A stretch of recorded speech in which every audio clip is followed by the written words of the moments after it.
magnetoprotein remotely magkokontrol ng iyong utak at ng iyong behavior mo sa pangmalayuan. Kukontrolin kayo.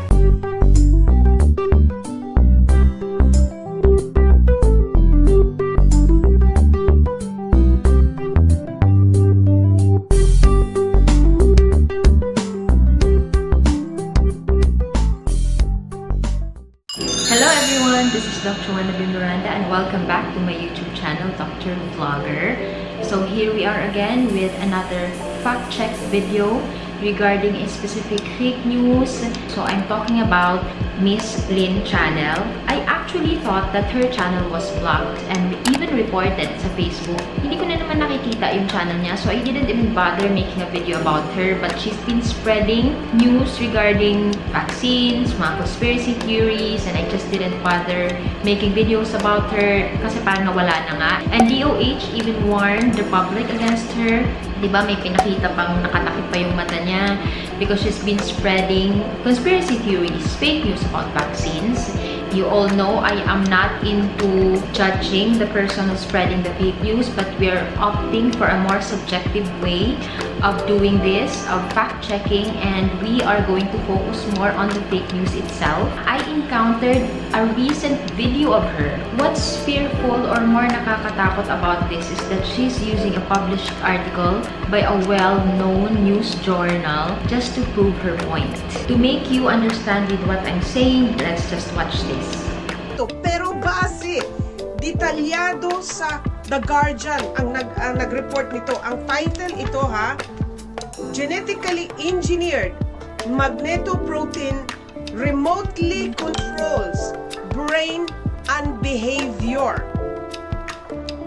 What she said, yung title nga naman, I've also googled that article by The Guardian nga. Genetically engineered magnetoprotein remotely controls brain and behavior. And she said it, yun nga ang title. She is associating kasi this one. This method, ito yung magiging method during vaccination na makokontrol ang behavior ng mga tao by just that vaccination. So she used that article. It is very disappointing and irresponsible to use that article.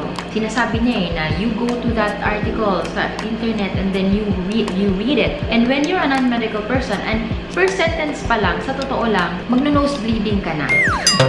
Ako nga as a doctor, when I read the whole article, parang tatamarin kang magbasa. So, what you will do is just listen to her. And when you will listen to her, may isip mo na, may point siya. But actually, that article, you read the article. And if you're not going to read the article, then listen to me because I read the whole article. It was published in March 24, 2016 to be exact. So, the article was mentioning about this magnetoprotein na method, optogenetics, chemogenetics. They were saying about this possible, 2016 pa lang yun, wala pa yung COVID na pandemic, wala pa, that this method will control of brain functions. But these are for diseases and medical conditions. And if tapusin mo yung whole article, wala pong nagsabi doon about vaccination.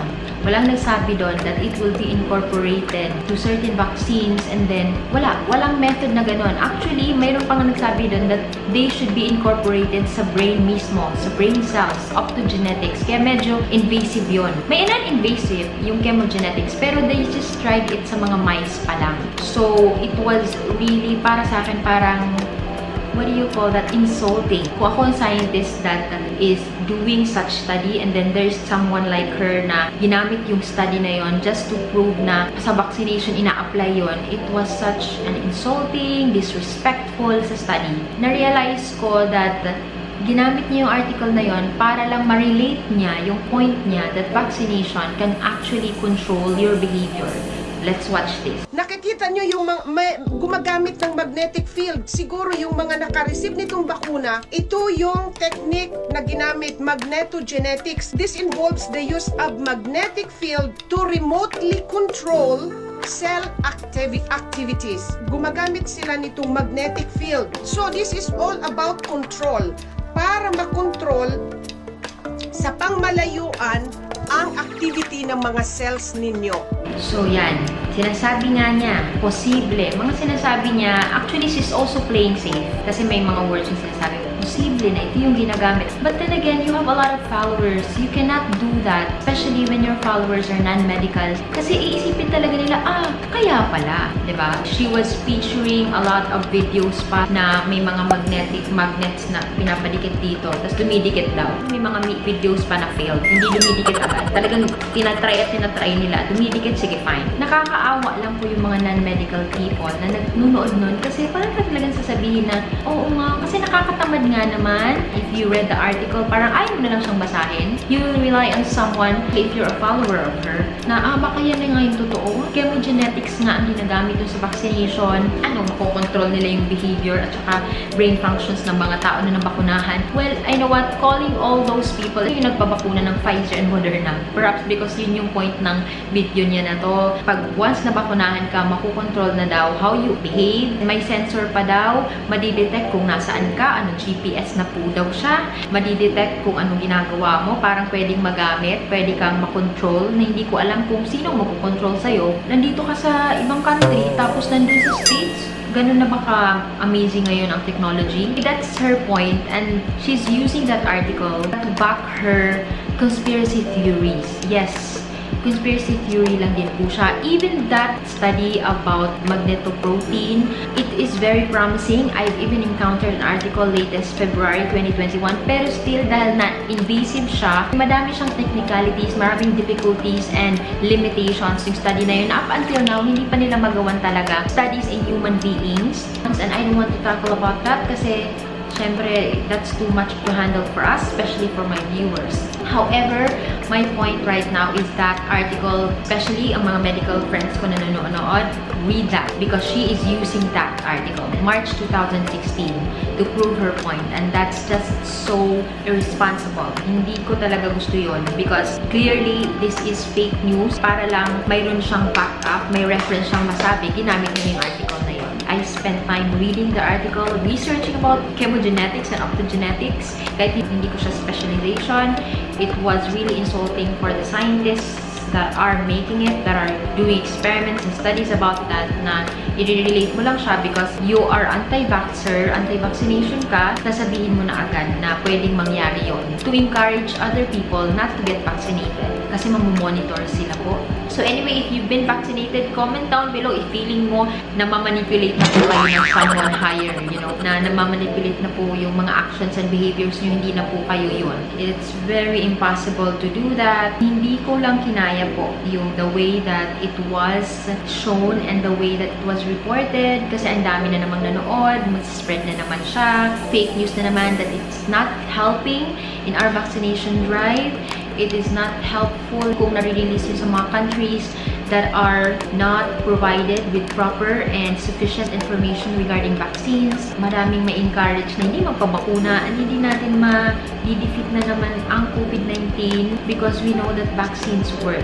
So the article even said, this system is a single elegant virus that can be injected anywhere in the brain, which makes it technically easier and less likely for moving cells and results to break down. It's invasive, not invasive, pero sa brain siya ini-inject. Invasive, perhaps they're using an optical or a fiber daw.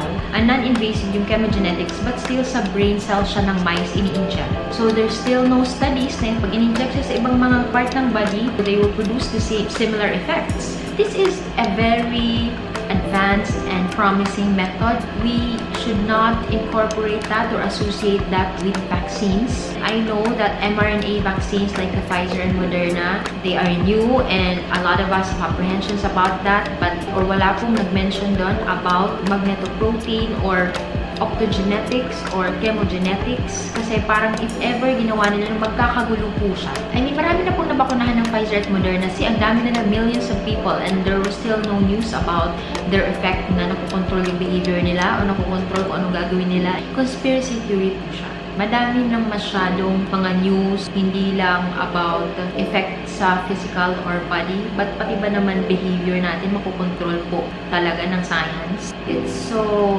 far-fetched to use an article that is very promising and then use that para lang to prove that your theory is true for your own benefits. That's it for today's video, and if you like this video, please share this video, subscribe to my channel, and click on that notification bell to be updated with my latest video. And again, I am a doctor that is currently practicing in the Philippines. I'm an internal medicine doctor, and I'm not an expert, I'm not a neurologist, a scientist, but I am very much willing to give you proper medical information. That's why I even started the channel and document my